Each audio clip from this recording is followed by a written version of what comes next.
ஐயா வணக்கம். வணக்கம். எலெக்ஷன் வருது. இந்த முறையும் உங்கள் குடும்பத்தோடு எனக்கே ஓட்டு போட்டு ஜெயிக்க வச்சுருங்க.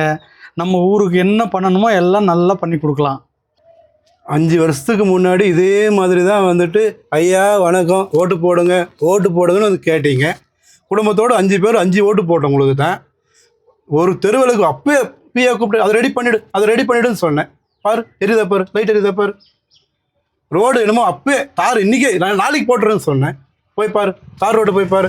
ஒரு குடி தண்ணீர் வருதுன்னு சொன்னேன். குழாய் போடுறது பிடிங்க எடுத்துன்னு போயிட்டான் அவன் ஆள் வந்துட்டு. எம்எல்ஏ வரும்போதே வந்துடுறேன் வணக்கம்னுட்டு ஒரு எதையும் பிடுங்கிறது கிடையாது. 5 வருஷத்துக்கு முன்னாடி ஓட்டு போடுங்கன்னு வரும்போது 2 வீலர்ஸில் வந்தீங்க. உங்களுடைய சொத்து மதிப்பு 15 லட்சம் சொல்லியிருந்தீங்க. இந்த 5 வருஷத்தில் உங்களுடைய சொத்து மதிப்பு எவ்வளோ தெரியுமா ஜாஸ்தியாக இருக்குது? 25 30 கோடி ரூபாய் சொத்துன்னு சொல்கிறீங்க. இதெல்லாம் எப்படி சமாளிச்சிங்க நீங்கள்? ஏழை மக்களுடைய வரி பணத்தை சுரண்டி உன் பேர பிள்ளைக்கு உன் பிள்ளைக்கு கொள்ளு பேர பிள்ளைக்குன்னு சொத்து சேர்க்குறீங்களே, உன் குடும்பம் உருப்பிடுமா? நீங்களாம் நல்லா இருப்பீங்களா? எத்தனை வருஷம் நல்லா இருப்பீங்க?